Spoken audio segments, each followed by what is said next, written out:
Vampireking complains she is suffocating him. She overhears. Gives him all the space he'll regret. Chapter 1. The overheard verdict. The rain had not stopped for 3 days. Alara stood in the shadowed corridor of the Blackthorn estate, her fingers pressed white against the stone wall, listening to words that carved themselves into her chest like a blade. She suffocates me. The voice belonged to Caspian Vareth, vampire king of the Northern House, ancient ruler of bloodlines older than any nation she'd ever read about in her small-town library. His tone was flat, almost bored, as if he were discussing the weather rather than the woman he'd bound himself to in a blood oath barely 3 months prior. Alara had come to this place broken, betrayed by the man she'd thought would be her husband, publicly humiliated when he'd left her at the altar for her own sister. She'd fled into the woods beyond her village with nothing but grief and a desperate wish to disappear. She hadn't expected to stumble into a vampire hunt, hadn't expected to be caught between warring houses, hadn't expected Caspian Vareth to pull her from the jaws of a rival clan and declare her under his protection. The blood oath had been necessity, he'd said, a formality to keep the other houses from claiming her as prey. She was human, and humans were fragile political pieces in a world of immortal chess players. She'd believed him when he said it meant nothing. Now, standing in the cold corridor, she realized how foolish that belief had been. She lingers in doorways, Caspian continued, his voice drifting through the crack in the council chamber door. She watches me as if waiting for something I cannot give. I did not ask for a companion. I asked for silence, then release her. The second voice belonged to Theron, Caspian's second in command, a silver-haired vampire whose eyes held centuries of war. Send her back to the mortal world. The blood oath can be dissolved if both parties consent. Silence stretched long enough that Alara's breath caught. No, Caspian's reply was sharp. The Crimson House would slaughter her the moment she crossed the boundary. She stays, but I will not pretend affection. I do not feel. She is a responsibility. Nothing more. Alara stepped back from the door, her heart beat too loud in her ears. The stone floor was cold beneath her bare feet. She'd removed her shoes earlier, preferring the silence of skin on marble as she wandered the estate's endless halls, searching for anything that felt like belonging. She should have known better. The Blackthorn estate was a labyrinth of iron chandeliers and stained glass, of rooms that hadn't seen sunlight in centuries. Caspian had given her a wing of her own, appointed servants who moved like ghosts, provided her with gowns of black silk and deep crimson velvet that made her feel like a doll in someone else's collection. But he never stayed. He appeared at dawn, when the sun's first threat sent him retreating to the catacombs beneath the estate. He surfaced at dusk, his presence a cold current that swept through the halls. And then he disappeared into council meetings, blood courts, and wars she wasn't permitted to understand. She'd tried at first to be useful, to learn the house laws, the feeding ethics, the intricate web of alliances and blood debts that governed vampire society. She'd sat in his study, reading the ancient texts he'd left on his desk, hoping he might notice her interest. He had not. She'd tried to speak with him, to ask questions about the world she'd been thrust into. He'd answered in clipped sentences, his silver eyes never quite meeting hers, as if looking at her too long might crack the ice he'd built around himself. And now she knew why. She suffocated him. Alara turned and walked back down the corridor, her footsteps soundless. The estate felt larger in her loneliness, the ceilings stretching up into shadow, the windows showing nothing but endless night. She passed the grand staircase, the portrait gallery, where Caspian's ancestors stared down with eyes like frozen lakes, and finally reached her chambers. The room was beautiful. Velvet curtains, the color of blood, a 4-poster bed carved with roses and thorns, a fireplace that burned with flames she'd never had to light herself. It was a gilded cage, and she'd been too grief-stricken to notice the bars. Alara moved to the window and looked out at the rain-soaked grounds. Beyond the iron gates, the forest waited dark, wild, and full of things that hunted. Caspian had warned her never to leave the estate alone. The rival houses would sense her humanity, her blood oath to him, and they would kill her simply to wound him. But what did it matter, if he saw her as nothing more than a burden? She pressed her forehead against the cold glass and made a decision. If he wanted space, she would give it to him. All of it. She would become a ghost in his house, silent and unseen, until the blood oath expired, or until he decided she was no longer worth protecting. She would not beg to be wanted. Behind her, the door to her chamber opened without a knock. Alara turned sharply, her pulse spiking. Caspian stood in the doorway. He was tall, broad-shouldered, his dark hair falling just past his collar. His face was the kind of beautiful that unnerved to perfect, to still, like a statue given breath. His eyes, silver and ancient, fixed on her with an intensity that made her skin prickle. "You were listening," he said. It wasn't a question. Alara lifted her chin. "You weren't exactly whispering." His jaw tightened. "What I discuss in council is not your concern. Then perhaps you should close the door, for a moment." Something flickered in his expression, surprise, perhaps, or irritation, but it vanished as quickly as it came. He stepped into the room, closing the door behind him with a quiet click. "You will not wander the halls at night," he said. "It isn't safe." "From whom?" Alara asked. "Your enemies? Or you?" His eyes narrowed. "Do not test me, Alara." "Why not?" She shot back, her voice steadier than she felt. "You've made it clear I'm nothing but a burden. So tell me, Caspian, why did you really bind me to you? Was it protection? Or was it control?" The silence that followed was sharp enough to cut. Then, without another word, Caspian turned and left, the door closing behind him like the seal on a tomb. Alara stood alone in the firelight, her hands shaking, and swore she would never let him see her cry. Chapter 2. The Silent War. 3 days passed before Alara saw Caspian again. She kept her promise to herself. She became a shadow in the Blackthorn estate, moving through its halls like smoke, careful never to cross his path. She took her meals in her chambers. She read in the library only during the hours she knew he'd be sealed away in the catacombs, sleeping the death-like sleep that claimed all vampires when sunlight touched the world above. The servants noticed. They moved around her with uncertain glances, their pale faces betraying no emotion, but their hesitation spoke volumes. One of them, a thin woman named Miriam, who'd been turned during some long-ago plague, finally approached her on the 4th morning. "My lady," Miriam said softly, her hands folded in her gray dress. "The king has asked why you no longer dine in the hall." Alara didn't look up from her book. "Tell him I prefer solitude. He wishes to see you. Then he knows where to find me." Miriam left without another word, and Alara returned to her reading, though the words blurred on the page. Her heart was a clenched fist in her chest, but she refused to acknowledge the ache. She'd given too much of herself already to the man who'd abandoned her at the altar, to the sister who'd betrayed her, to the family who'd turned their backs when scandal touched their name. She would not give Caspian Vareth her dignity, too.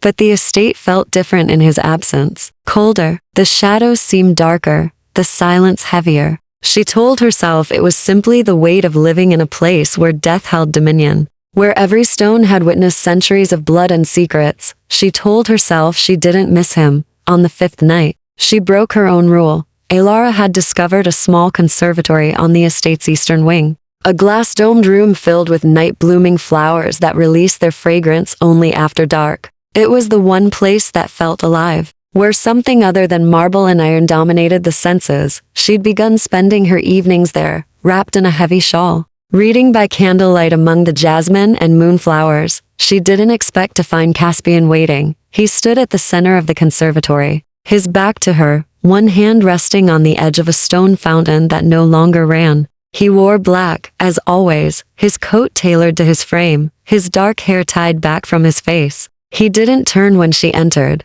but she knew he'd heard her. Vampires heard everything. Alara considered leaving. Pride urged her to retreat, to maintain the distance she'd fought so hard to establish, but something in his posture stopped her. A tension in his shoulders, a stillness that felt less like control and more like restraint. "You've been avoiding me," Caspian said. His voice was quiet, almost toneless, but it cut through the fragrant air like a blade. Alara stayed near the doorway, her fingers tightening on the shawl. "I thought that was what you wanted. I never said you didn't have to." She stepped forward, letting anger sharpen her words. "You made yourself perfectly clear. I suffocate you. I'm a responsibility. Nothing more." Caspian turned then, and the look in his silver eyes stopped her breath. It wasn't anger. It wasn't indifference. It was something far more dangerous. "You were not meant to hear that," he said. "Does that make it less true?" He moved toward her with the fluid grace of a predator,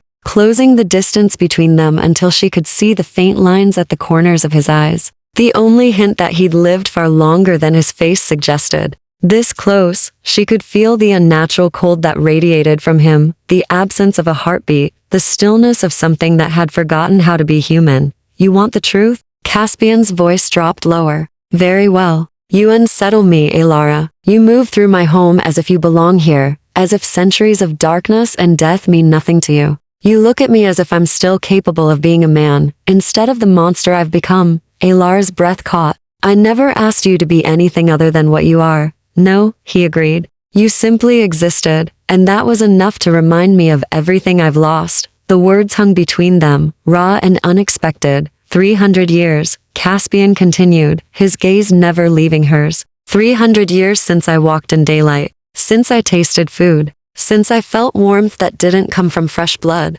You are mortal, fragile, temporary, and yet you've done more to disturb my peace in 3 months than entire houses have managed in decades of war. Alara's hands trembled. Then release me from the blood oath. Let me go. I can't. The confession came out sharp, almost angry. The moment you leave this estate, the Crimson House will hunt you. They know you carry my protection, and they will kill you slowly, painfully, simply to send me a message. I have made too many enemies, Alara. Your blood is a weapon now, whether you wish it or not, so I'm a prisoner. You're alive. His jaw tightened. Which is more than I can promise if you leave. Alara stared at him, seeing past the cold beauty to the exhaustion beneath. For the first time, she noticed the faint shadows under his eyes, the tension in his frame that spoke of sleepless days and endless nights. He looked like a man carrying the weight of centuries, and she realized with sudden clarity that he was. You don't sleep well, she said quietly. Caspian's expression shuddered. Vampires don't dream. That isn't what I asked. He turned away, moving back toward the fountain, putting distance between them as if proximity itself was a threat. The catacombs are quiet, safe,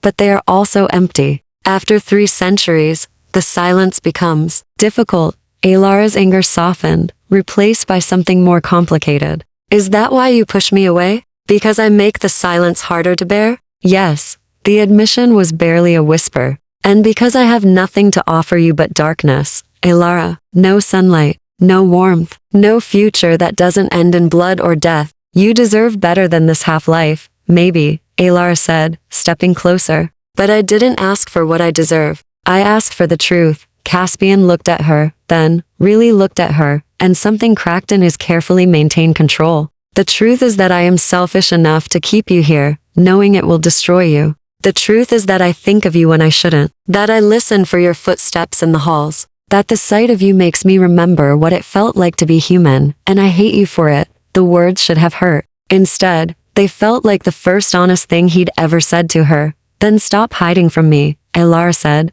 Stop pretending I don't exist. If I'm going to be your prisoner, at least have the decency to acknowledge me. Caspian's eyes darkened. You don't know what you're asking, don't I? The tension between them pulled taut, dangerous, electric. For a moment, Alara thought he might close the distance, might give in to whatever it was that burned in his ancient gaze. Instead, he stepped back, his expression shuddering once more. Return to your chambers, he said, his voice cold again. And stay there. Then he was gone, vanishing into the shadows with inhuman speed. Leaving Alara alone among the night-blooming flowers, she stood in the silence, her heart racing, and wondered if she'd just won a battle or started a war. Chapter 3. The feeding whore Alara didn't return to her chambers. Instead, she wandered the estate's portrait gallery, studying the faces of Caspian's ancestors cold, beautiful people with silver eyes and expressions carved from stone. She wondered if they'd all been as lonely as he was, if immortality always led to this. Vast estates filled with silence, hearts that had forgotten how to beat. She was standing before a portrait of a dark-haired woman in crimson, when she heard the sound, a crash, followed by a low, pained grunt from somewhere deeper in the estate. Alara's instincts screamed at her to retreat, to return to the safety of her chambers, as Caspian had commanded. But curiosity, or perhaps something more reckless, pulled her forward. She moved through the corridors, following the sound, until she reached a heavy oak door she'd never seen open. It was ajar now, lamplight spilling through the gap. She pushed it open. The room beyond was sparse: a bed, a desk, shelves lined with ancient books. Caspian's private chambers. He stood near the window, one hand braced against the wall, his breathing ragged. Even from the doorway, Alara could see the tremor in his frame. I told you to return to your chambers. His voice was strained, rougher than she'd ever heard it. You're hurt. I'm fine. He was lying. Alara could see it in the rigid set of his shoulders, the way he refused to turn and face her. She stepped into the room, letting the door close behind her. What happened? Nothing that concerns you. Caspian's hand tightened on the wall. Leave Alara. Instead, she moved closer. Now she could see the tears in his coat, the dark stains that might have been blood, his or someone else's. You were attacked. A minor dispute with the Crimson House. Their scouts crossed our borders. I dealt with them. At what cost? She reached for his arm, but he jerked away with inhuman speed, putting the width of the room between them. Don't touch me. The words came out harsh, almost desperate. Alara froze. For the first time, she saw something like fear in his silver eyes. I haven't fed properly in days, Caspian said, his voice low and dangerous. The fight drained me. I am not safe to be near right now. Understanding dawned slowly. Alara had read about vampire feeding in the texts he'd left scattered throughout the estate. She knew the rules. Consent was sacred. Blood freely given held more power than blood taken by force, and a vampire denied sustenance became a danger to everyone around them. When did you last feed? She asked quietly. 4 days ago. That's too long. I am well aware. His jaw clenched. Miriam will bring someone from the blood servants' quarters. She always does. Now leave before he cut himself off, turning away from her. Alara should have listened. Should have retreated to safety. But she'd seen the exhaustion in his face, the shadows that haunted him, and she found herself speaking before she could reconsider. Feed from me. The silence that followed was absolute. Caspian turned slowly. His expression, a mixture of shock and something darker. No, I'm not. I'm here. I'm willing. You don't understand what you're offering. Then explain it to me. Alara stepped closer, refusing to be intimidated by the predatory stillness that had overtaken him. I've read the texts. I know about consent, about blood oaths, about the bond between vampire and donor. What am I missing? Caspian's eyes had darkened to near black, the silver swallowed by hunger. You're missing the fact that I have wanted to taste you since the moment I bound you to me. That every time you walk past me, I can hear your pulse, smell the warmth of your blood, and it takes every ounce of my control not to. He stopped, his hands curling into fists. Alara's heart raced, but not from fear. Not to what? Not to claim you in ways that have nothing to do with protection and everything to do with possession. His voice had dropped to a growl. I am 300 years old, Alara. I have learned discipline, but I am still a monster, and right now, that monster wants you more than it has wanted anything in decades. The confession hung between them, raw and dangerous. I trust you, Alara said softly. You shouldn't, but I do. She moved closer, close enough to feel the unnatural cold radiating from him. You've had 100 opportunities to hurt me, and you haven't. You've kept me safe, even when it cost you. So let me return the favor. Caspian's control was visibly fracturing. She could see it in the tension of his frame, the way his gaze kept dropping to her throat.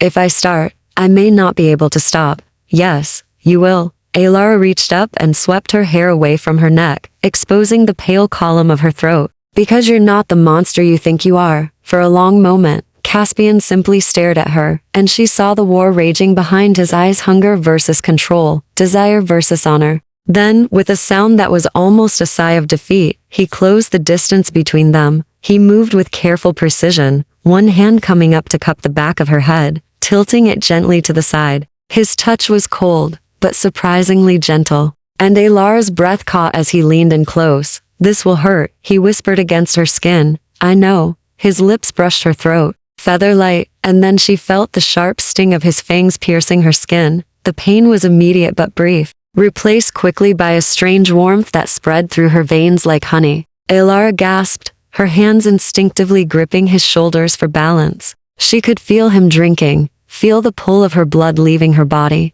And beneath it all, something else, a connection. Intimate and electric, as if their very essences were intertwining. Caspian made a low sound against her throat, his arm wrapping around her waist to support her weight. The world tilted slightly, and Alara closed her eyes, surrendering to the sensation. It should have been terrifying. Instead, it felt strangely like trust made tangible, like a barrier crumbling between them. She didn't know how long it lasted, seconds or minutes. Time seemed to lose meaning. But eventually, she felt him pull back, felt his tongue trace over the puncture wounds. When she opened her eyes, his face was inches from hers, his silver eyes bright again, no longer swallowed by darkness. Enough, he said hoarsely, though his hand still cradled her head with unexpected tenderness. Any more would weaken you. Alara felt dizzy, her limbs heavy. But beneath the exhaustion was something else, a strange clarity. As if she could feel the edges of his thoughts brushing against hers. You're afraid, she whispered. The knowledge coming from somewhere beyond logic. Caspian's expression shuddered. The blood bond creates echoes. It will fade. Will it? She could still feel him there, in the back of her mind, a presence both foreign and familiar. Or is this what you've been running from? He released her carefully, stepping back. You need to rest. The first feeding is always don't. Alara caught his wrist, her fingers pale against his cold skin. Don't retreat from me again. Not after this. Caspian looked down at her hand on his wrist, then back to her face, and for the first time since she'd met him, she saw vulnerability in his ancient eyes. You don't know what you've done, he said quietly. Then tell me. But he didn't answer. Instead, he guided her to his bed, laying her down with a gentleness that contradicted everything he claimed to be. As darkness pulled at the edges of her vision, the last thing she saw was Caspian sitting in the chair beside her, his head in his hands, looking like a man who'd just lost a battle he'd been fighting for centuries. Chapter 4. The Blood. Alara woke to candlelight and the scent of chamomile tea. She was still in Caspian's chambers, tucked beneath heavy blankets that smelled of cedar and night. Her neck throbbed with a dull ache, and when she lifted her hand to touch it, she found soft bandages wrapped around her throat. Don't touch it. Caspian's voice came from across the room. He sat in the shadows beyond the candlelight, perfectly still, watching her with those unsettling silver eyes. The wounds need another hour to fully close. Alara pushed herself upright, ignoring the wave of dizziness that followed. How long was I asleep? 6 hours. It's nearly dawn. She could feel it now, that strange new awareness at the back of her mind, like a second heartbeat that wasn't quite her own. When she concentrated, she could sense his presence there, cold and vast and ancient, like standing at the edge of a frozen lake. You can feel me, Caspian said. It wasn't a question. Yes. Alara met his gaze. Can you feel me too? Every thought, every emotion, every flutter of your pulse. His jaw tightened. The blood bond is stronger than I anticipated. First feedings rarely create this level of connection. Why is ours different? I don't know. He stood, moving to the window where the first gray hints of dawn were beginning to touch the sky. Perhaps because you offered freely. Perhaps because the blood oath already tied us together. Or perhaps he stopped, his shoulders rigid. Perhaps what? Perhaps because I wanted it too much. The confession came out quiet, almost bitter. Desire shapes the bond, Alara, and I have been alone for a very long time. The vulnerability in his words made her chest ache. She pushed the blankets aside, ignoring her body's protest, and crossed the room to stand beside him. Through the window, she could see the estate's grounds, the forest beyond, and the dark mountains in the distance. What happens now? She asked. Now you understand why I tried to keep my distance. Caspian didn't look at her. The bond will deepen with each feeding. Already you can sense my emotions. Soon you'll begin to hear my thoughts, and I yours. There will be nowhere to hide, Alara. No secrets.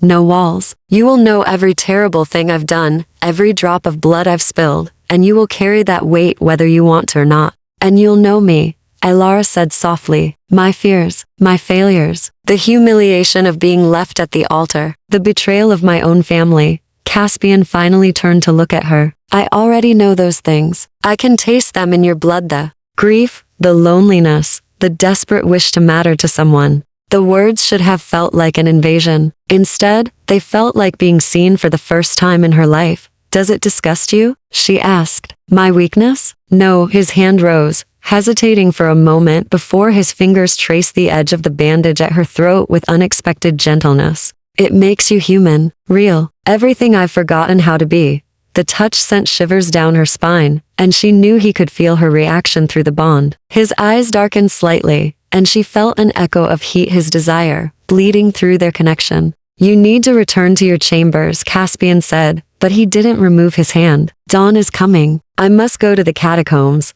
Then I'll walk with you. Alara, just to the entrance, she interrupted. Please, I don't want to be alone right now. Something in her voice must have reached him, because he nodded once, stepping back. He shrugged into a heavy coat and offered her his arm with old-world courtesy that sat strangely on someone so deadly. They walked through the silent estate, their footsteps echoing on marble floors. Alara was acutely aware of his presence beside her, the cold strength of his arm beneath her hand, the careful control with which he moved, as if constantly reminding himself not to crush her fragile human bones. Tell me about the Crimson House, she said as they descended a stone staircase. Why do they want me dead? Because I killed their prince centuries ago. Caspian's voice was matter-of-fact. He broke our laws, fed from children without consent. I executed him personally. His house has wanted revenge ever since, and they'll use me to get it. If they can. His hand covered hers where it rested on his arm. But they won't. I've survived 200 years of their attempts at vengeance. I won't fail now. They reached a heavy iron door set into the foundation of the estate. Beyond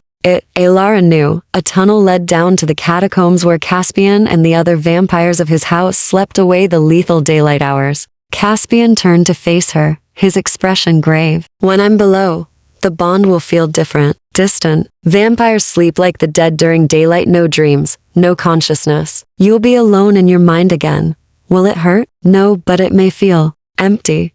Alara understood what he wasn't saying. After 6 hours of feeling his presence at the edge of her thoughts, the absence would be noticeable. She was already becoming dependent on that connection, and the realization should have frightened her. I'll manage, she said. Caspian studied her face, and she wondered what he saw there. You're braver than you know, Alara. Or more foolish. Perhaps both. The corner of his mouth lifted in something that might have been a smile. Rest today. Eat well. Your body needs to replenish what you gave me. Will you need to feed again soon? Not for several days if you gave me enough. His gaze dropped to her throat. But I will want to. The bond makes it harder to resist. Then don't resist. The words came out before she could reconsider them. Caspian's eyes snapped back to hers. You don't know what you're saying. I'm saying that I'm tired of both of us pretending this is simple. It isn't. It never was. Alara stepped closer, close enough to feel the absence of warmth from his body. You want me, and she stopped, surprised by the truth rising in her throat. I want to be wanted. Maybe that makes me desperate. Maybe it makes me a fool. But at least it's honest. The bond between them flared, and she felt his desire like a physical touch, raw, hungry, and carefully leashed.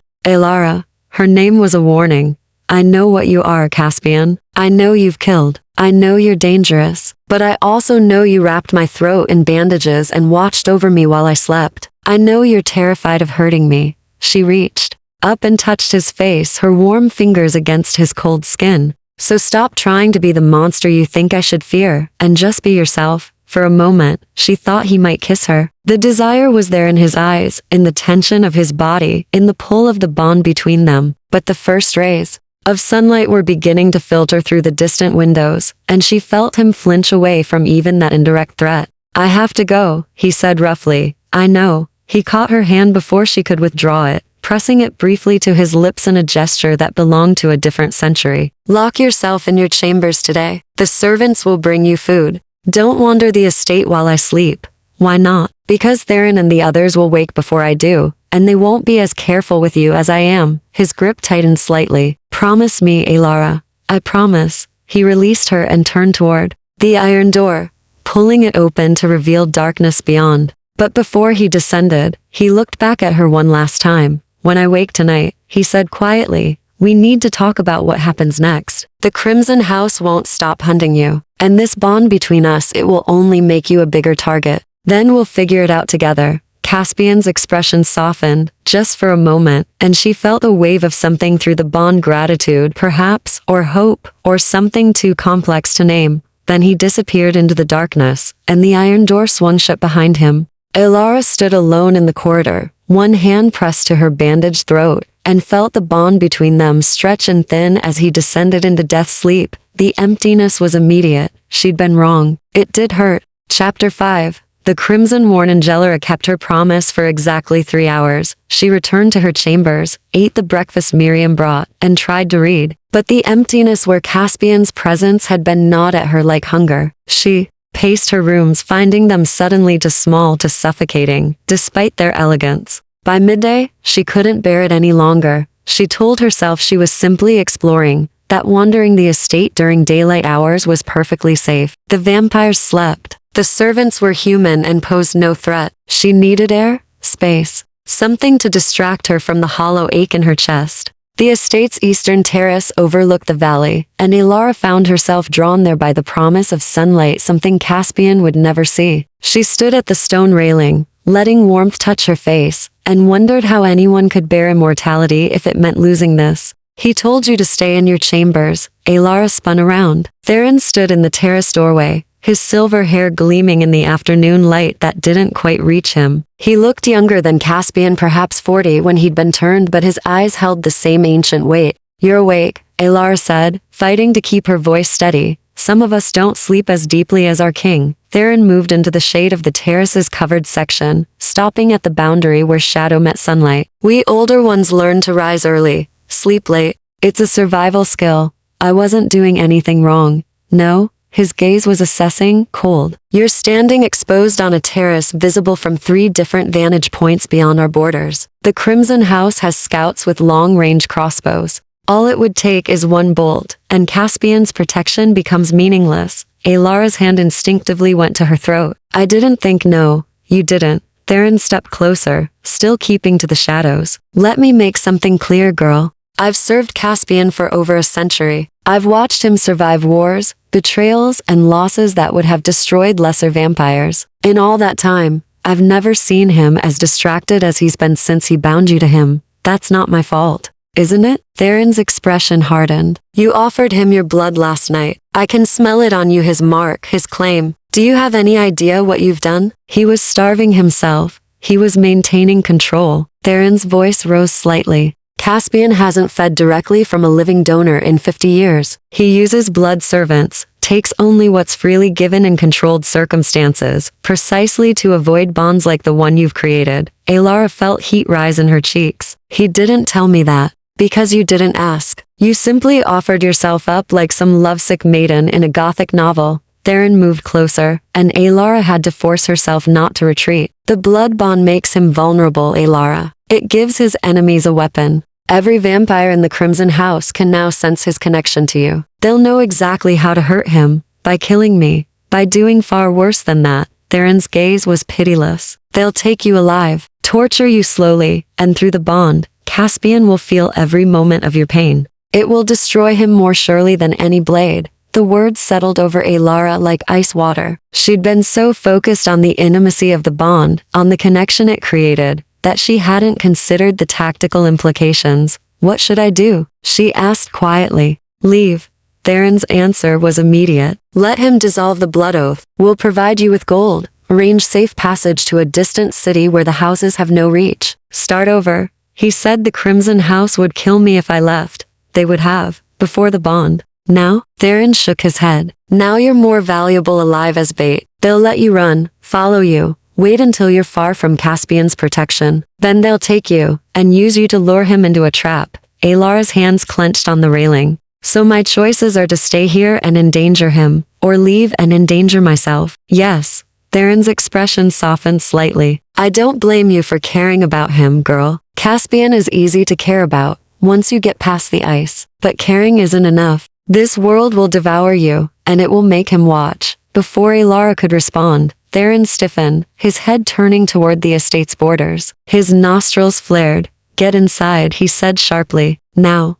What now? Ilara ran. She heard Theron, behind her, moving with inhuman speed, and then a sharp crack split the air. Something whistled past her head and shattered against the stone wall, splinters of wood exploding outward, a crossbow bolt. Theron grabbed her arm and hauled her through the terrace doors, slamming them shut. Through the glass, Ilara could see movement in the distant tree-lined figures in dark clothing, too far away to make out clearly. They're watching the estate, Theron said, his voice grim, waiting for opportunities. Ilara's heart hammered against her ribs. How did they get so close? They didn't. Those are long-range weapons, shot from beyond our official borders. Technically, they're not violating the territorial accords. His jaw tightened. But the message is clear. They know you're here. They know what you are to him. What do? We wait for nightfall and let Caspian decide. Theron guided her away from the windows, deeper into the estate. Until then, you stay in the interior rooms, where no window offers a clear shot. Understand? Alara nodded, still shaking from the near miss. They made their way through the estate's maze of corridors, finally stopping outside a small sitting room with no exterior walls. Theron opened the door and gestured for her to enter. One of the servants will bring you food and water, he said. Don't leave this room until I come for you. Theron. Alara caught his arm before he could leave. Does Caspian know? Through the bond? No, he sleeps too deeply. Theron's expression was troubled. When he wakes and learns how close you came to death, there will be consequences. The Crimson House just escalated this conflict. He left, and Alara sank into a chair, her hands still trembling. She touched her throat, feeling the bandages, and reached instinctively for the bond, that thread connecting her to Caspian. It was still there, distant and dormant, but present. She focused on it, sending a thought into the darkness. I'm safe. I'm waiting for you. She didn't expect a response. Vampires didn't dream, didn't think during their death sleep, but somewhere, in the vast silence, she felt the bond pulse once, like a heartbeat, before falling still again. Hours crawled past. Miriam brought tea and bread, her pale face more anxious than usual. The sun tracked across the sky, visible through distant windows and adjacent corridors, and Alara watched the light fade with a mixture of relief and dread. When darkness finally fell, she felt it, a sudden rush of consciousness through the bond, cold and sharp and furious. Caspian was awake, and he knew. The door to the sitting room slammed open. Caspian stood in the doorway, his hair disheveled, his silver eyes blazing with an intensity that stole her breath. He looked wild, dangerous, barely contained. Show me, he demanded, his voice rough with sleep and rage. Alara stood on, shaking legs. Show you what? Where they shot at you. He crossed the room into strides, his hands gripping her shoulders.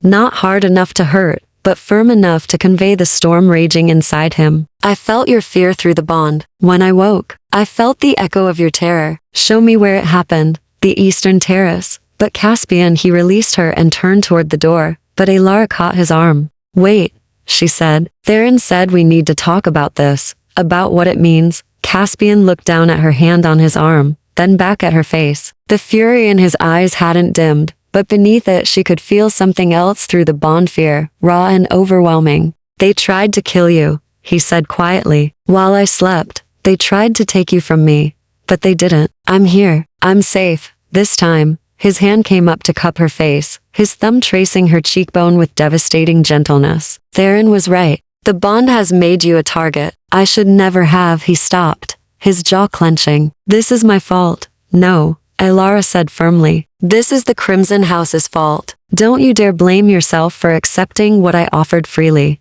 Through the bond, she felt his emotions warring, guilt and desire, fear and possession, the desperate need to protect her and the equally desperate wish to keep her close. We have decisions to make, Caspian said finally, and not much time to make them. Chapter 6. The War Council. Caspian led her to a room she'd never seen before, a War Council chamber deep in the estate's heart, its walls lined with maps and ancient weapons. Theron was already there, along with 3 other vampires Alara recognized from her brief glimpses of the household. My inner circle, Caspian said, gesturing to them. You've met Theron. This is Lysandra, my spymaster. Kieran, who commands our guard. And Celine, our diplomat to the other houses. Lysandra was a striking woman, with auburn hair and emerald eyes, turned perhaps in her 30s. Kieran looked like a soldier, broad-shouldered and scarred even in undeath. Celine was petite and dark-haired, with a serene expression that didn't match the calculating intelligence in her gaze. They all watched Alara with varying degrees of suspicion. The human girl who's caused all this trouble, Lysandra said, her voice cool. I can smell your blood bond from here, Caspian. How incredibly reckless. My decisions are not yours to judge, Caspian replied. But there was no real heat in it.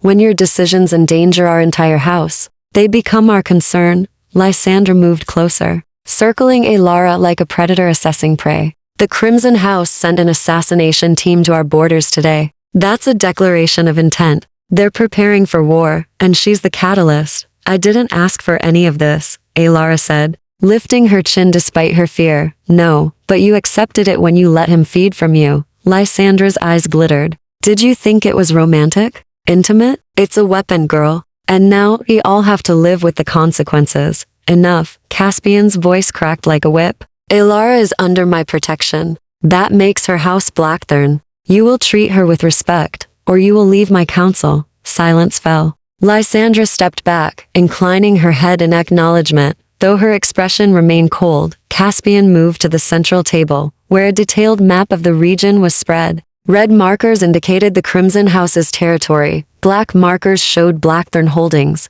and dozens of other colors represented the web of vampire houses that controlled the territories between. The situation, Caspian said, his voice taking on a commander's tone. The Crimson House has been testing our borders for weeks. Today's assassination attempt was bold to bold. Kieran, what's our defensive status? We have 50 fighters plus household guards, Kieran reported. The Crimson House can field 3 times that number if they commit fully. If this escalates to open war, we'll need allies. The neutral houses won't intervene, Celine added. I've been working my contacts. They see this as an old vendetta playing out. They'll wait to see who wins before choosing sides. Then we make sure we win quickly. Caspian's finger traced the map. What about the passes? Can we seal them? Not without leaving ourselves trapped, Theron said. We need those routes for supply lines for escape, if it comes to that. Elara listened to them plan, watched them move markers on the map, and felt increasingly helpless.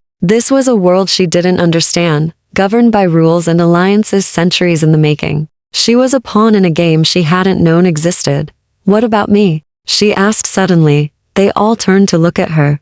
What about you? Lysandra's tone was dismissive. You're all planning as if I'm a problem to be managed, Elara said, her voice steadier than she felt. But I'm also the reason they're attacking. So what if I wasn't here anymore? Caspian's expression darkened. We already discussed this. You leave, they follow. They use you as bait. Not if I left publicly. Announced it. Made it clear the bond was broken. That I meant nothing to you. Elara forced herself to meet his gaze. If there's no connection between us, I'm worthless to them. No, Caspian's response was immediate and absolute. It could work, Theron said slowly. A public dissolution of the blood oath. We could stage a dramatic rejection, spread word through the neutral houses that you'd cast her out. I said no. Caspian's hands were flat on the table, his knuckles white. The bond can't be broken that easily. It would take weeks of ritual, and even then, she'd carry traces of it. They'd know we were lying.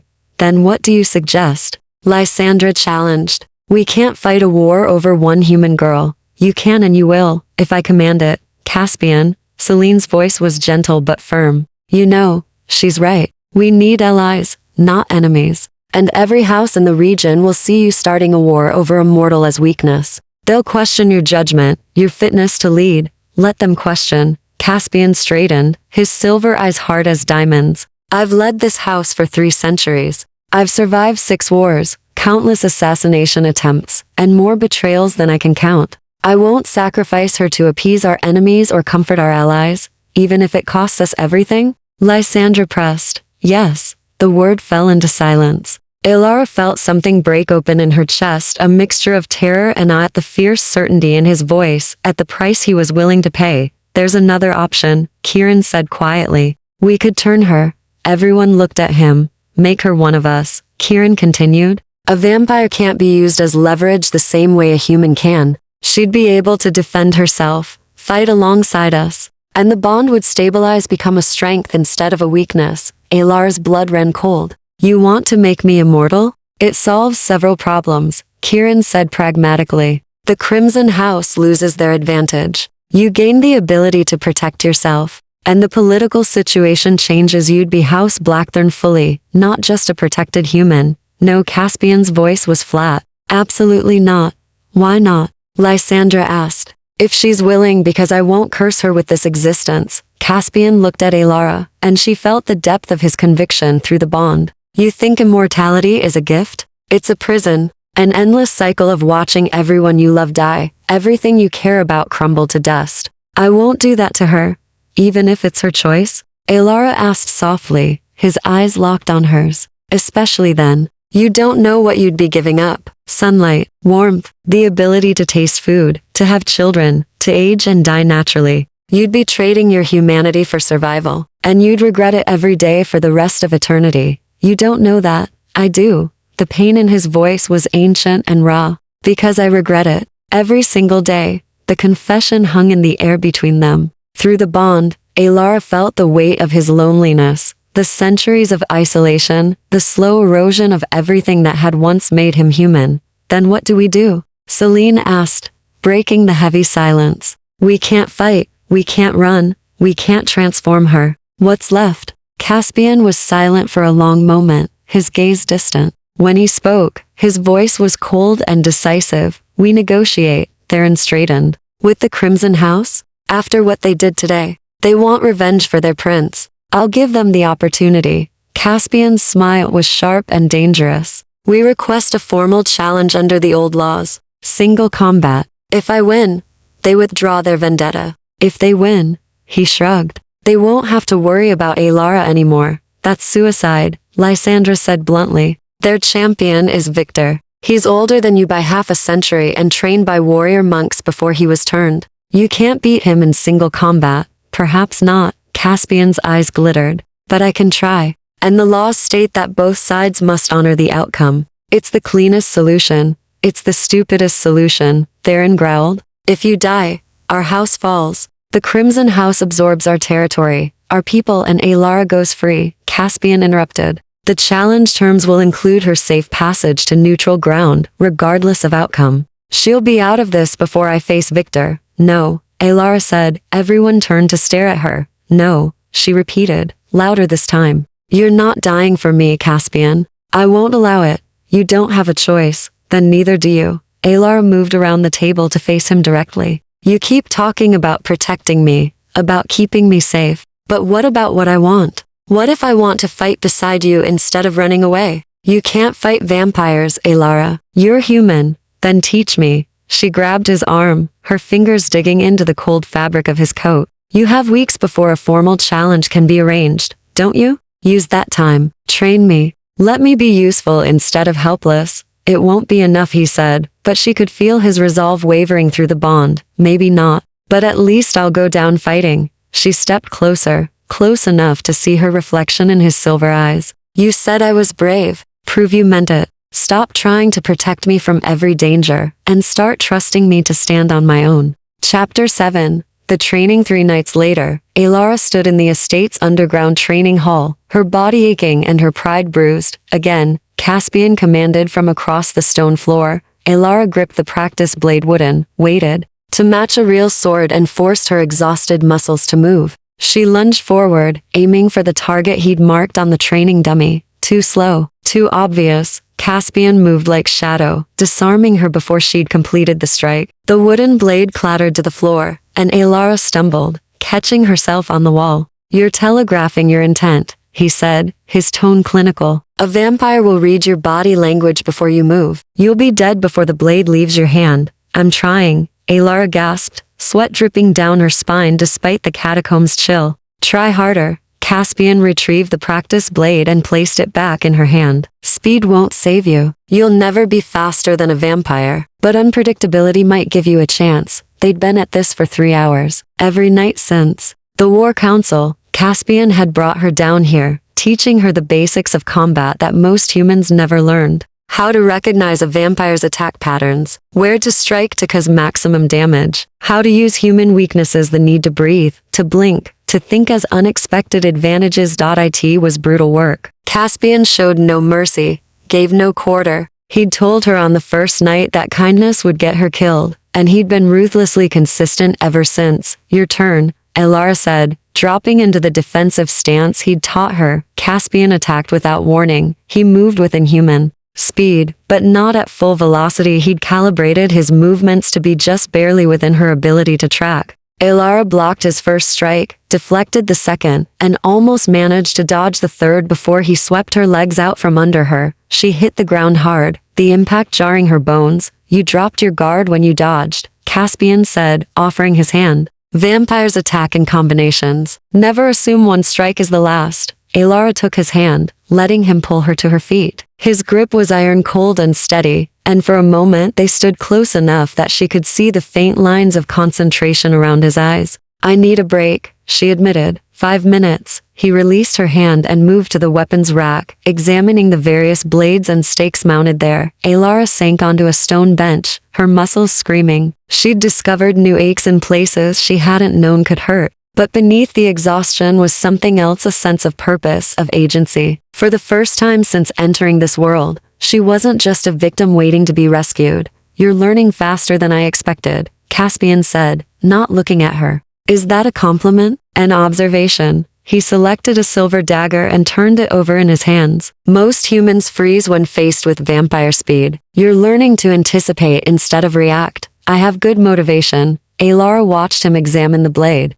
"You're really going through with the challenge, aren't you? The formal request was sent yesterday. The Crimson House has 10 days to respond." His jaw tightened. "If they accept, the challenge will take place under neutral arbitration. Old laws, old rules. No interference from either house. And if you lose, I won't." But she felt the lie through the bond, not in his words, but in the uncertainty beneath them. Alara stood and crossed to him. "Caspian, tell me the truth. What are your actual chances? Against Victor?" He was silent for a long moment, still studying the dagger. "In a fair fight? Perhaps 30%. Victor is older, stronger, and he's spent centuries perfecting combat. I've spent centuries trying to avoid it.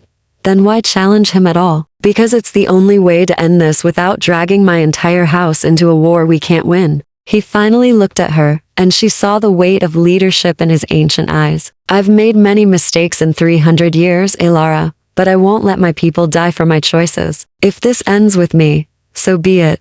It won't end with you." Alara took the dagger from his hands and set it aside. "Because I won't let you face him alone. You can't interfere in a formal challenge. The laws, I don't care about vampire laws." She grabbed his coat, pulling him closer. "I care about you. And if you think I'm going to stand by and watch you sacrifice yourself, you don't know me as well as that bond should have taught you." Through their connection, she felt his emotions surge: frustration and affection, fear and something deeper that he hadn't yet named. His hands came up to frame her face, his touch cold but gentle. "You can't save me from this," he said quietly. "Watch me." For a moment, she thought he might kiss her. The desire was there between them, sharp and undeniable, pulled taut by weeks of proximity and the intimacy of the blood bond. His thumb traced her lower lip, and she felt her breath catch. Then he stepped back, releasing her, his expression shuddering. "We should continue," he said. "You need to master the defensive forms before we move to counterattacks." Alara wanted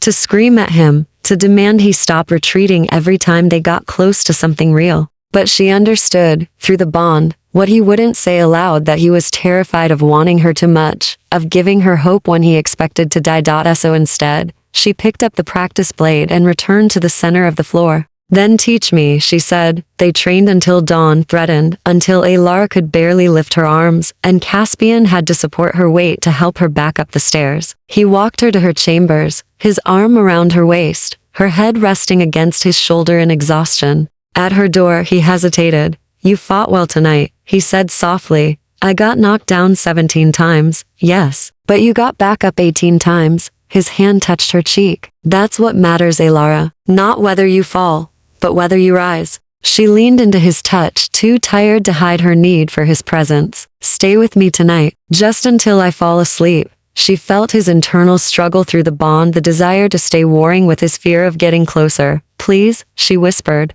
"I don't want to be alone." Caspian's resistance crumbled. He guided her inside, helped her to the bed, and sat beside her as she collapsed into the pillows. His hand stroked her hair with unexpected tenderness, and she felt the bond between them pulse with something warm and precious. "I'm afraid," she admitted, her eyes already closing, "of the challenge, of losing you, of everything. I know." His voice was barely a whisper. "So am I, of losing, of winning."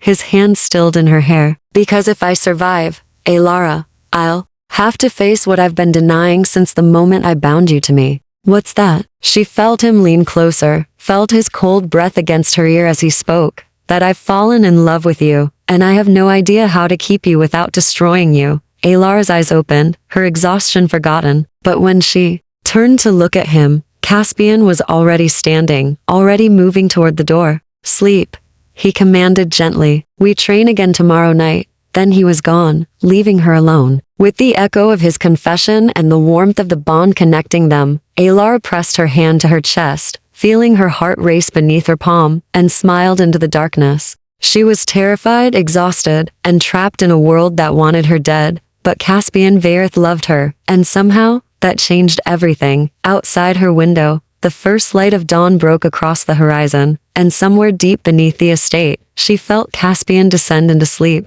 The bond stretched and thinned, but it didn't break. It never would. Alara closed her eyes and let sleep claim her, already planning how to save the vampire who'd just admitted he loved her. She had 10 days. It would have to be enough. Chapter 8. The Seagoth Crimson House's response came on the 7th night. Alara was in the training hall, practicing the knife techniques Caspian had shown her. When she felt it through the bond, a spike of alarm. Cold and sharp, she dropped the blade and ran. By the time she reached the main hall, Caspian was already there, surrounded by his inner circle. A messenger knelt before him, one of the neutral house's couriers, his face pale with fear. They rejected the challenge, Theron was saying, his voice tight with controlled fury. Not only that they've declared you oathbreaker for hiding a blood-bonded human, they're invoking the old right of retrieval. That's insane, Lysandra snapped. The right of retrieval only applies to stolen property, and she was never theirs. They're claiming she witnessed the death of their scouts, the messenger interrupted. That makes her a material witness to house crimes. Under the old laws, they have the right to take her for questioning. Caspian's expression was carved from ice. When? Now. The messenger's voice shook. Their forces are already at your borders. Victor himself leads them. He says if you surrender the girl, they'll withdraw peacefully. If not, he swallowed hard. He's prepared to take her by force. Alara felt the room's temperature drop as Caspian's fury manifested physically, frost forming on the nearby windows. How many? Kieran demanded. 200 fighters. Plus siege equipment. The messenger looked sick. My lord, they're not here to negotiate. This is an invasion. Then we fight. Caspian's voice was deadly calm. Kieran, mobilize every fighter we have. Lysandra, seal the lower levels and get the non-combatants to the catacombs. Celine, send word to every neutral house if they don't intervene. The Crimson House's aggression sets a precedent that threatens them all. His council scattered to follow his orders, leaving Alara standing alone in the center of the hall. Caspian turned to her, and she saw something in his eyes that terrified her more than the approaching army. Resignation. No, she said, before he could speak. Whatever you're thinking, the answer is no, Alara. I won't let you hand me over to them. I'm not going to. He crossed to her, taking her shoulders in his cold hands. But I need you to go to the catacombs with the others. The estate's lower levels are reinforced, protected by wards. You'll be safe there, while you fight 200 vampires. I've survived worse odds. You're lying. She could feel it through the bond, his certainty that this was a battle he couldn't win. Caspian, please. There has to be another way. There isn't. His thumb brushed her cheek. I should have seen this coming. Victor never intended to honor the challenge. He wants war, and he'll use you as the excuse. The sound of shattering glass echoed through the estate. Shouts rose from the outer halls. The siege had begun. Go, Caspian commanded, pushing her toward the corridor where Miriam waited. Now. But Alara didn't move. Instead, she grabbed his hand and held it tight. I love you too. Caspian froze. Through the bond, she felt his shock, his desperate desire to respond, his terror at hearing those words when he was about to go to war. I needed you to know, Alara continued, before you do something stupidly noble. I love you, Caspian Vareth. And I'm not losing you tonight. Another crash, closer this time. The sound of steel on steel. Alara, you have to. She pulled him down and kissed him. For a moment, Caspian resisted. Then his control shattered. He kissed her back with 300 years of loneliness and longing, his hands tangling in her hair, his body pressed against hers. It was desperate and fierce and tasted like goodbye. When they broke apart, both breathless, one from need, one from habit, Alara saw tears in his ancient eyes. If I survive this, he whispered against her lips. I'm never letting you go. Then survive. She stepped back, letting Miriam pull her towards safety. Do you hear me, Caspian? Survive. He watched her retreat, his expression full of everything he'd never said.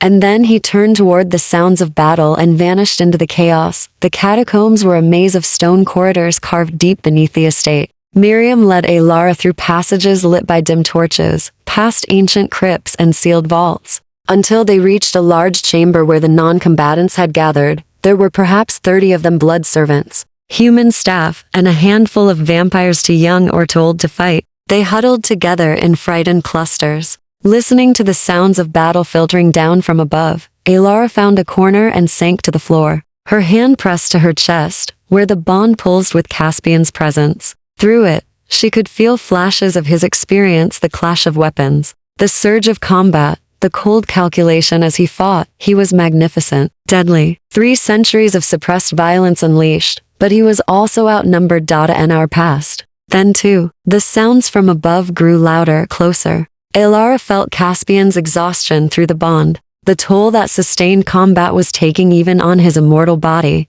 Then she felt something else, pain, sharp and sudden, like a blade through his ribs. Alara gasped, doubling over as the sensation echoed through the bond. Around her, people turned to stare, but she couldn't focus on them. All she could feel was Caspian's agony, his desperate attempt to keep fighting despite the wound. He's going to die. The thought came with absolute certainty. She could feel him weakening, feel his blood cold and ancient spilling onto the estate's floors. He was buying them time with his life, holding the Crimson House at bay long enough for his people to escape. Alara stood on, shaking legs. "What are you doing?" Miriam hissed, grabbing her arm. "I have to help him." "You can't. You're human. You'll die." "Then I'll die." Alara pulled free. "But I won't hide down here while he sacrifices himself for me." She ran before anyone could stop her, sprinting back through the labyrinth of corridors, following the bond like a compass pointing toward Caspian's fading presence. The estate above was a war zone. Bodies lay in the halls, both Crimson House fighters and Blackthorn defenders. Fires burned in several chambers. The beautiful Gothic manor had become a battlefield. Alara grabbed a fallen sword, its weight awkward in her untrained hands, and kept moving. She found Caspian in the grand hall. He knelt in the center of the room, surrounded by enemies, his coat torn and soaked with blood. Victor stood before him, a massive vampire with silver hair and eyes like frost, holding a blade still dripping with Caspian's blood. "Yield," Victor commanded. "Give us the girl, and I'll grant you a clean death." Caspian's answer was to spit blood at Victor's feet. Victor raised his blade for the killing blow.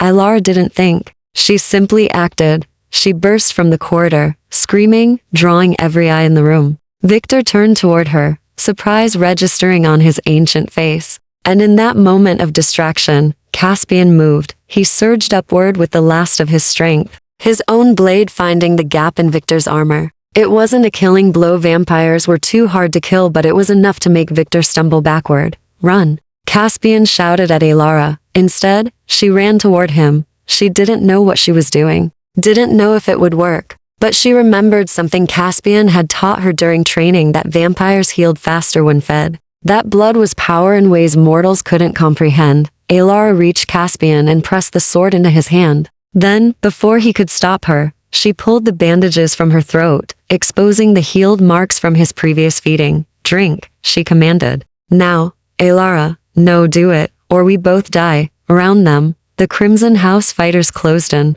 Victor had recovered, was already moving toward them with murder in his eyes. Caspian looked at her, and through the bond she felt his love, his terror, his desperate hope. Then he pulled her close and sank his fangs into her throat. Power flooded through the bond. Alara felt her blood flowing into him, felt his wounds beginning to close, felt strength returning to his exhausted body. The connection between them blazed like fire, and she understood with sudden clarity what they'd created, not just a bond, but a weapon. "Use me," she thought at him through their connection. "Take what you need." Caspian drank deep, and with each pull of blood, Alara felt him growing stronger, faster, more dangerous. When he finally released her, his eyes were no longer silver. They burned with crimson light, the color of her blood, her life, her love. And when he rose to face Victor, the Crimson House champion actually took a step backward. Chapter 9. The price of blood. Caspian moved like lightning made flesh. He met Victor's next attack with a speed that shocked even the ancient vampire. Their blades clashed, sending sparks across the ruined hall. Where before Caspian had been defensive, wounded, struggling to survive, now he was relentless. Alara sagged against a pillar, her hand pressed to her throat. She could feel the blood trickling between her fingers, feel the weakness spreading through her limbs. She'd given too much. She knew that. But through the bond, she felt Caspian's power surging, felt him burning with a strength he hadn't possessed in decades. Her blood was mortal, human, temporary, everything vampire blood was not. But it was also alive in a way vampire blood could never be. Hot, beating, full of emotion and hope and stubborn determination to survive. And Caspian was using every drop. He drove Victor back across the hall. His attacks, precise and brutal. The Crimson House fighters moved to intervene, but Theron and Kieran appeared from side corridors, leading what remained of the Blackthorn forces. The battle exploded throughout the hall. Victor's face twisted with rage. Impossible. You were dying. I was. Caspian's smile was sharp as broken glass. But love apparently makes fools of us all. He lunged forward, his blade, finding Victor's shoulder, driving deep. The older vampire roared in pain and fury, lashing out with inhuman strength. His fist connected with Caspian's chest, sending him crashing into the wall hard enough to crack stone. Alara cried out. Feeling the impact through the bond, Caspian rose immediately, shaking off the blow. He glanced at her once, and she felt his concern flood the connection, worry that he'd taken too much, that she was too weak, that he should stop fighting and carry her to safety. Keep going. She thought at him fiercely. Finish this. Their eyes met across the chaos, and she saw him understand, saw him accept what she was offering, not just her blood, but her trust, her faith that he could end this. Victor charged again, but this time Caspian was ready. He dodged with impossible grace, his movements a deadly dance learned over 3 centuries of survival. When Victor overextended, Caspian struck not with his blade, but with his bare hand, driving it through Victor's chest to grip his ancient heart. The hall fell silent. Victor froze, his eyes wide with shock. Around them, the fighting stopped as both sides turned to witness what came next. Yield, Caspian commanded, his voice carrying across the ruined hall. Call off your forces, withdraw from my territory, and I'll let you live. Victor's laugh was wet and pained. You think you've won? Kill me, and my house will never stop hunting you. Hunting her?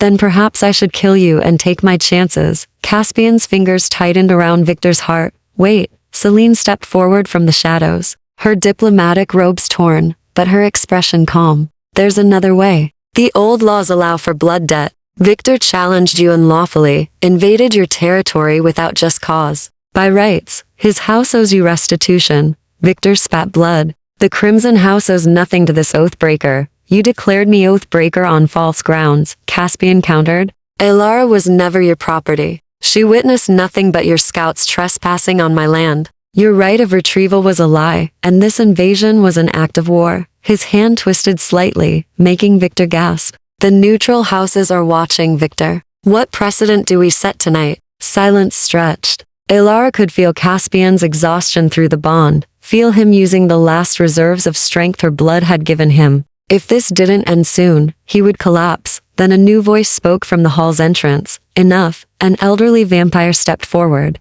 flanked by guards wearing the silver insignia of the arbiters, the neutral council that enforced the old laws. She was tiny, ancient, her white hair bound in elaborate braids, but power radiated from her like heat from a forge. Magistrate Cordelia, Celine said, bowing deeply. We're honored. Save your courtesies. The magistrate surveyed the carnage with cold eyes. I've been watching this farce unfold for weeks. Victor, your claim was spurious at best, criminal at worst. You've violated territorial accords, ignored proper challenge protocols, and invaded a sovereign house on fabricated grounds. She turned to Caspian. Release him. I'll handle this. Caspian withdrew his hand from Victor's chest. The Crimson House champion collapsed to his knees, gasping. The ruling is as follows, Magistrate Cordelia announced. Victor and the Crimson House will withdraw immediately and pay blood debt to House Blackthorn 10,000 in gold. 50 fighters released from service to compensate for Blackthorn's losses.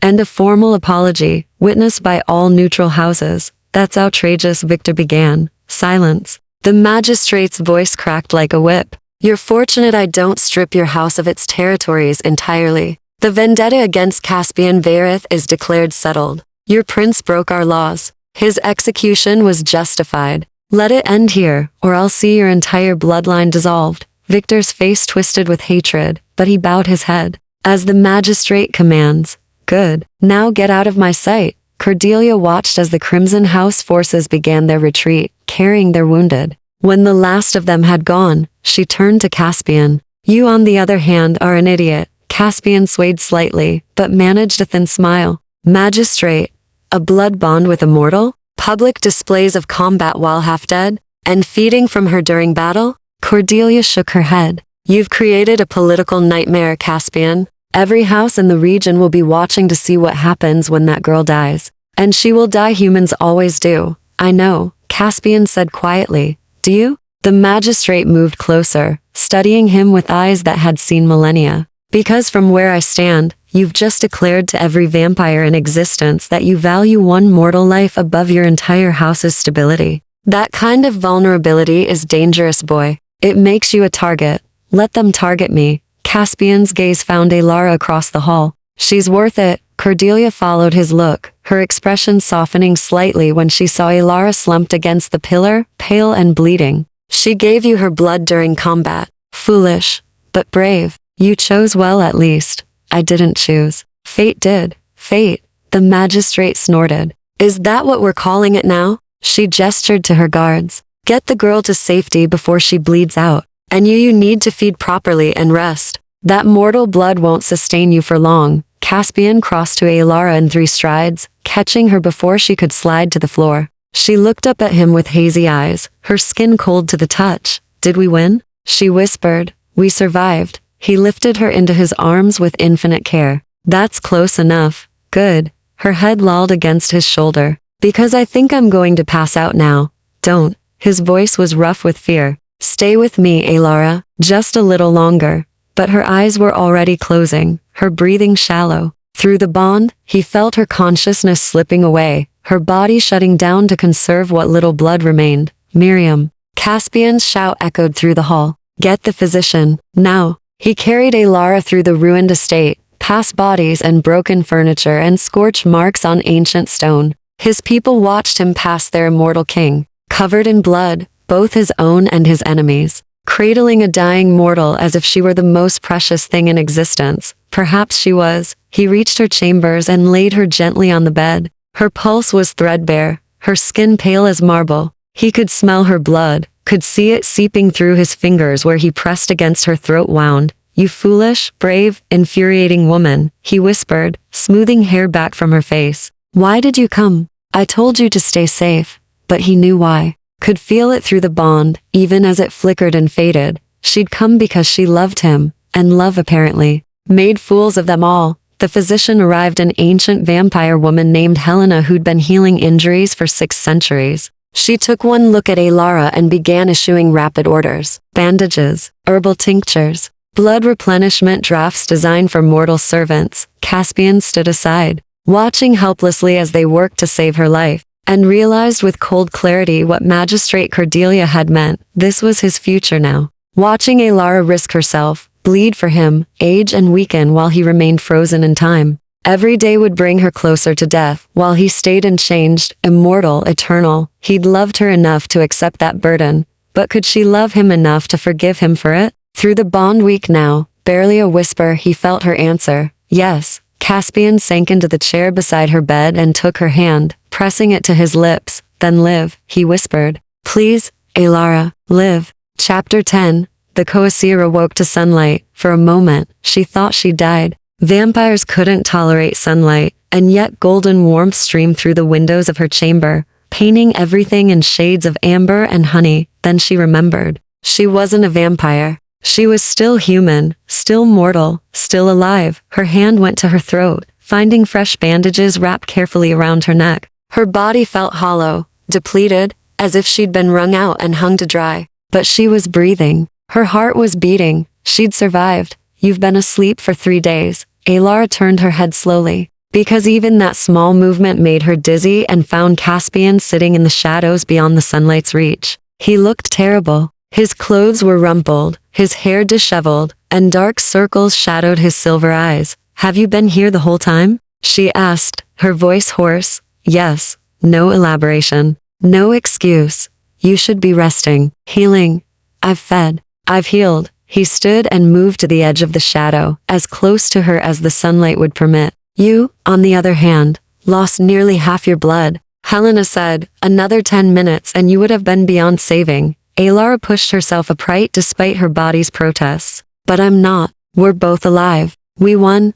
Did we? Caspian's expression was bleak. The Crimson House has withdrawn, yes. The blood debt will be paid. But at what cost, Alara? You nearly died for me. You stood in front of an army of vampires with nothing but a stolen sword and reckless courage. I had you. That was enough. It shouldn't have been. He turned away from her, his shoulders rigid. This is exactly what I feared would happen. You've been here 2 months, and already you've been shot at, besieged, and bled nearly to death. How many more times can you survive this world before it kills you? Alara swung her legs over the side of the bed, ignoring the wave of dizziness. As many times as it takes. No, Caspian's voice was flat, final. No more. I won't watch you die for me, Alara. I can't.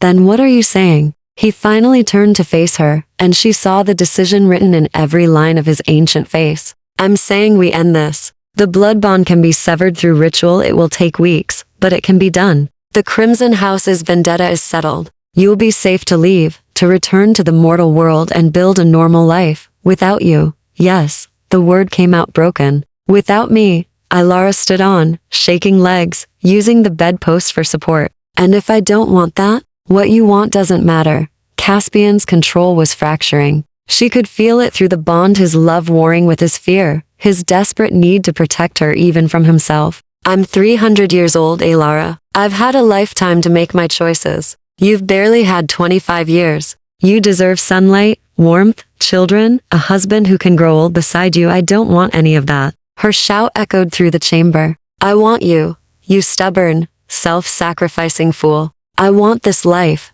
dangerous as it is. I want to stand beside you, fight beside you, build something real in this world of shadows and blood. You don't know what you're asking for. Then tell me. Alara crossed the room, stepping into the shadow where he stood. Stop making decisions for me and tell me the truth. All of it. Caspian was silent for a long moment. When he spoke, his voice was raw with centuries of loneliness. The truth is that I'm selfish enough to want to keep you. That every night you sleep in this estate, I listen to your heartbeat and thank every god I've forgotten that you're still alive. That the thought of you leaving tears something in me I didn't know could still break. He cupped her face in his cold hands. But the truth is also that I love you too much to condemn you to this half-life. You deserve better than darkness and danger, and a love that will watch you wither and die while I remain unchanged. What if I don't care about deserving? Alara's hands covered his. What if I just want you, for however long we have? 50 years if you're lucky. 60, if fate is kind. His thumb brushed her cheek. And then I'll have to bury you and spend the next 3 centuries remembering what it felt like to be whole. Then turn me. The words fell into silence. Like stones into a well, Caspian's hands dropped from her face. No, I'm not. You said yourself that turning me would solve the political problems, make me able to defend myself. I also said I wouldn't curse you with immortality. His voice was sharp. Do you have any idea what you'd be giving up? You'd never see another sunrise, never taste real food again, never have children, never age, never die. You'd be frozen exactly as you are now, watching the world change around you while you stay the same. I'd have you. That's not enough. The shout tore from him, centuries of pain packed into 3 words. It will never be enough, Alara. I've lived this existence for 300 years, and every day I regret it. Every morning I wake in darkness, remembering sunlight. Every meal I watch mortals eat and recall the taste of bread, wine, fruit. Every child I see, I remember being young, being alive, being human. He turned away from her, his hands clenched into fists. I won't do that to you, he said quietly. I won't steal your humanity for my own comfort. If you stay mortal, at least one of us will remember what it was to be real. Alara moved behind him, wrapping her arms around his waist, pressing her cheek to his back. You are real, Caspian. Monster or not, vampire or not, you're the most real thing I've found in this world. She felt him shudder, felt something in his carefully maintained control finally break. I don't want to lose you, he whispered. Then don't. She tightened her embrace. Stop trying to protect me from my own choices. I know the risks. I know what this world is. And I'm choosing it anyway. I'm choosing you.